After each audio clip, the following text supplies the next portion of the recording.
Shalom, saudara yang kasih Tuhan. Senang bisa berjumpa lagi dalam renungan hari ini. Dan sebelum kita membaca firman Tuhan, mari kita berdoa. Kami bersyukur kepadamu ya Tuhan untuk kesempatan mendengarkan firman-Mu. Kami memohon supaya Roh Kudus menolong kami, untuk kami dapat memahami firman-Mu dengan baik. Dalam nama Tuhan Yesus, kami sudah berdoa. Amin. Pembacaan firman Tuhan dari Kisah Para Rasul 18, ayat 9 sampai 10. Pada suatu malam, berfirmanlah Tuhan kepada Paulus di dalam suatu penglihatan. Jangan takut, teruslah memberitakan firman dan jangan diam. Sebab aku menyertai engkau, dan tidak ada seorang pun yang akan menjamah dan menganiaya engkau, sebab banyak umatku di kota ini.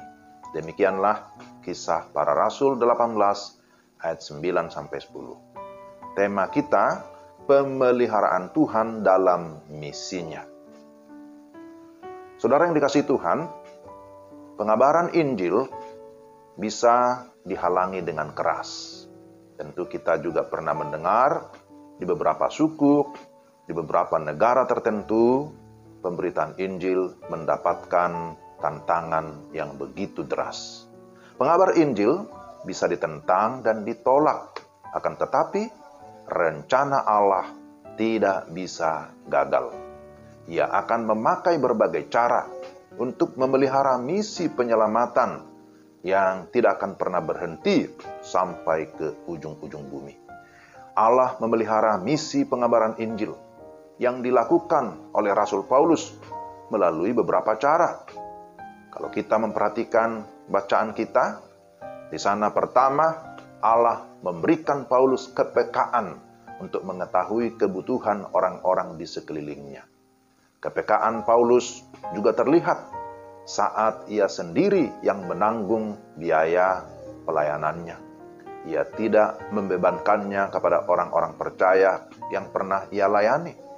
Ini sungguh merupakan satu contoh, satu teladan yang luar biasa. Maka untuk itu, ia bekerja sebagai tukang kemah, yang juga dilakukan oleh Aquila dan Priscilla. Itu bisa kita lihat dalam ayat 2 sampai dengan ayat 3. Kedua, Roh Kudus menguatkan Paulus dengan visi adanya umat pilihan yang harus diselamatkan di kota Korintus pada masa itu. Visi ini membuat ia tidak meninggalkan kota tersebut, walaupun Injil Kristus ditentang oleh orang-orang Yahudi yang ada di Korintus. Tetapi dia terus maju dan terus berani memberitakan Injil. Kenapa? Karena Roh Kudus yang memberikan dia kekuatan dan keberanian. Yang ketiga, Allah melindungi Paulus dari ancaman para musuhnya, sehingga ia dapat tinggal di sana 18 bulan lamanya untuk mengajar umat Tuhan dan melayani pekerjaan Tuhan. Saudara-saudara yang terkasih dalam Tuhan, ada dua teladan Paulus yang dapat kita ikuti. Bahwa yang pertama, dia bergantung penuh kepada pemeliharaan Tuhan untuk mencukupi kebutuhannya di dalam pelayanan. Dia tidak pernah bergantung kepada manusia. Dan karena itu, pelayanannya juga tidak dikendalikan oleh manusia, tidak dikendalikan oleh orang lain, tetapi dia memberi diri untuk dipimpin dan dikendalikan oleh Roh Kudus. Ini hal yang sangat penting bagi kita. Bagaimana kita terus bergantung kepada pemeliharaan Tuhan.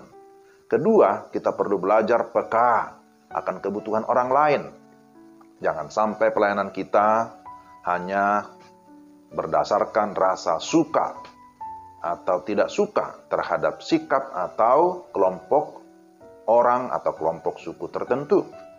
Hal yang paling penting adalah kita senantiasa meminta pimpinan Tuhan melalui doa, melalui firman, untuk kita bisa tetap fokus di dalam setiap pelayanan yang Tuhan percayakan. Kalau Tuhan sudah menetapkan pimpinannya, kita boleh meyakini bahwa rintangan apapun akan dapat kita atasi.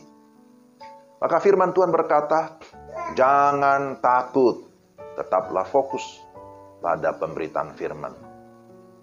Tuhan berkata, Tuhan berfirman, jangan diam saja. Memang tidak semua kita ini pendeta, tidak semua penginjil, tidak semua penatua.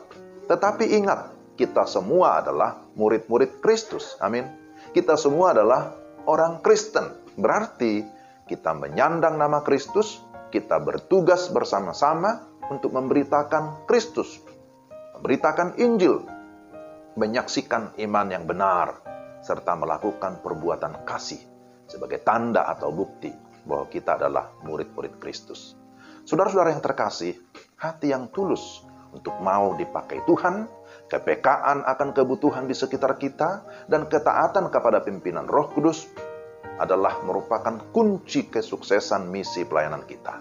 Bagian kita adalah melakukan misi Tuhan. Selanjutnya, bahwa Tuhan akan memelihara dengan cara Tuhan yang ajaib. Maka mari kita melakukan bagian kita, tanggung jawab kita, tugas kita dengan tulus hati. Mari kita berdoa. Tuhan, terima kasih. Kami mengetahui dari firman-Mu bahwa dari zaman ke zaman Engkau terus berkarya, Engkau terus bekerja, Engkau terus memelihara misi-Mu melalui gereja-Mu, melalui orang-orang percaya. Bahwa ada banyak tantangan di dalam dunia ini. Karena memang dunia ini penuh dengan kegelapan. Tetapi kami percaya, kalau Tuhan yang memimpin kami tidak akan takut. Kami tetap dapat bersuara, menyuarakan kebenaran, dan kebenaran itulah yang akan memerdekakan banyak orang. Pakai kami semua sesuai dengan kehendak-Mu. Dalam nama Tuhan Yesus Kristus. Amin. Demikianlah renungan kita hari ini. Tuhan memberkati saudara sekalian. Shalom.